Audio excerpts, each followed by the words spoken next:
లండన్లో సెటిల్ అయి ఇండియా వచ్చిన రుక్సార్ దిల్లాన్ కన్నడ సినిమాతో హీరోయిన్గా కెరీర్ ప్రారంభించి ఆకతాయి మూవీతో టాలీవుడ్లోకి అడుగుపెట్టింది. తర్వాత నేచురల్ స్టార్ నానికి జోడిగా కృష్ణార్జున యుద్ధం సినిమాలో నటించి అల్లు శిరీష్కి జోడిగా ఏబిసిడి మూవీలో కూడా నటించింది. తెలుగులో చేసిన 3 సినిమాలు ఆమెకి హిట్ ఇవ్వకపోవడంతో హిందీలోకి అడుగుపెట్టి అక్కడ కూడా ఒక మూవీలో నటించింది. ఇక విశ్వక్సేన్కి జోడిగా అశోకవనంలో అర్జున కళ్యాణం సినిమాలో నటించింది. నిజానికి ఆ సినిమాలో ఆమెది మెయిన్ హీరోయిన్ రోల్ కాదు.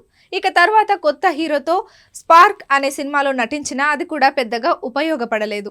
ఇక ఈ భామ తాజాగా ఇన్స్టాగ్రామ్లో అద్దరిపోయే గ్లామర్ ఫోటోలని షేర్ చేసింది. తన కోట్ విప్పేసి స్పోర్ట్స్ బ్రాలో దర్శనమిచ్చింది. అందాలు కనిపించేలా ఫోజులిస్తూ ఫోటోలని ఇన్స్టాలో షేర్ చేసింది. ఈ ఫోటోలు ప్రస్తుతం వైరల్ అవుతున్నాయి.